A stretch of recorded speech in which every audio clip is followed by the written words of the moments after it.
Welcome to Strip Cover Lit. I'm Adrian Fort. And I'm Dalton Gentry. And we're here with you for this week's Writerly Quote of the Week.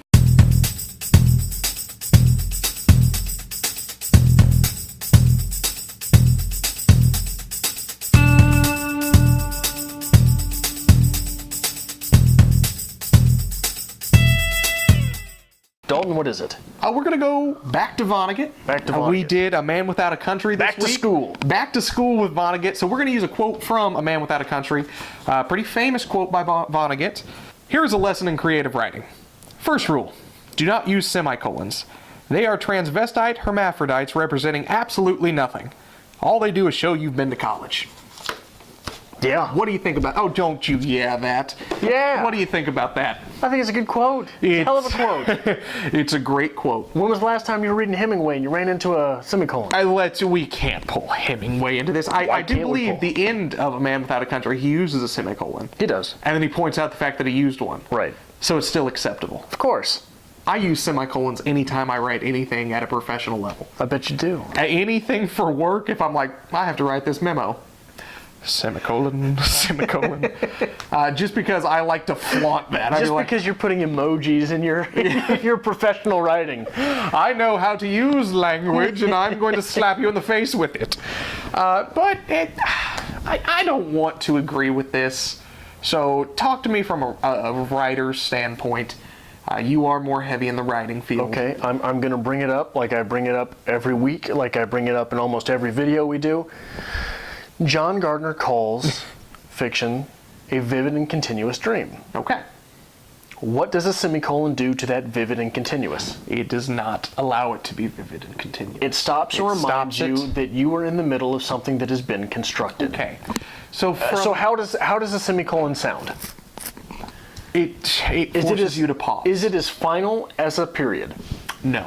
Is it as brief as a comma? No. Okay, well, explain it to me. How does it sound? What is the mental state of semicolon?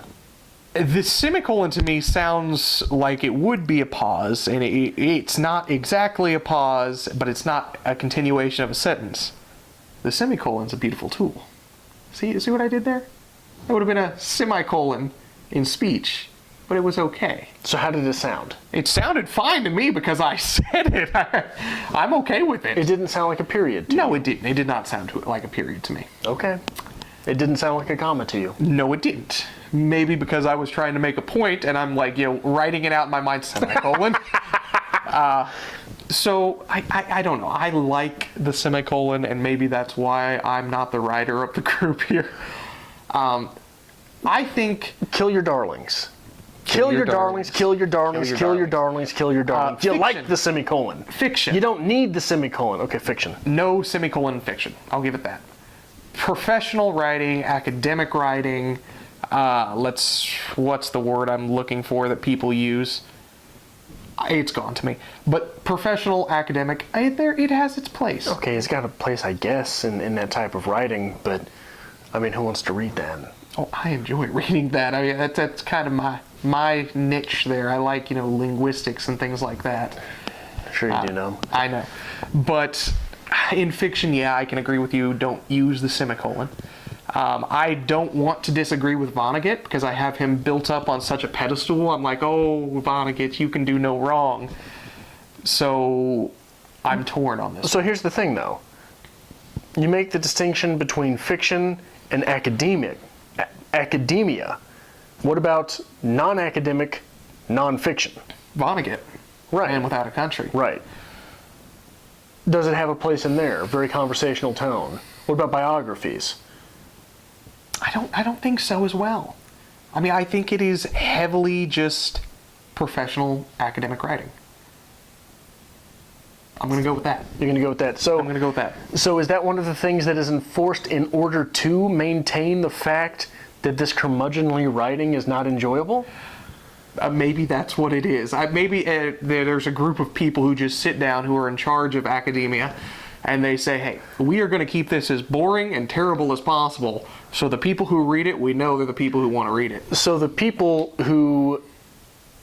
We're going to keep it as boring as possible so no one reads it, so that we keep our authority so that no one questions us. I just defined the literati. So that, yeah. You're welcome. So that we end up keeping these jobs. Well, I have been backed into a lovely corner now. I don't know what to say. I want to both agree and disagree with Mr. Vonnegut. So that is my stance. How do you feel about the quote? Why did this just happen the way it just happened? Because Adrian's able to talk Dalton into pretty much anything. That's why he's here right now. It just all came full circle. Thank you for watching. Thank you for watching another episode of Strip Cover Lit. It is part of our goal to bring you literature. Be that from the writer's perspective, the reader's perspective, be it from film, books, poetry, no matter what. That's part of our goal here. The best of literature and writing almost every day of the week. Right. So if you noticed something here that brought value to your writer's life, we'd really appreciate it if you hit that subscribe button. That really is what pushes us. I mean, we wake up every day, we're like, hey, how many people are actually following? How many people are watching? What can we do here? So make sure you're hitting the subscribe button. Join us every week, actually. Monday, we'll start your week off with a 6 list, get you back into your literary week. Tuesday, we'll hit you with our reader's review. Book review, pretty simple, easy, straightforward.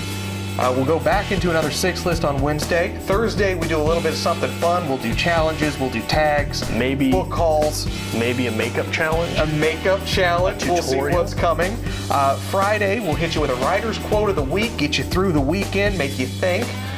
Saturday, we'll hit a writer's workshop of the same book that we covered in the reader's review. And Sunday, we'll try to get our normal lives back in order to come all right back on Monday. So make sure not only that you hit the subscribe button, but that you follow us on Twitter at @StrippedCoverLit, @StrippedCover. @StrippedCover on Twitter. Because on Facebook, we're @StrippedCoverLit. And on Instagram, we are... On Instagram, we are @StrippedCoverLit. I don't have the internet. I know you don't. Make sure you hit that subscribe button, guys, and we'll see you next time.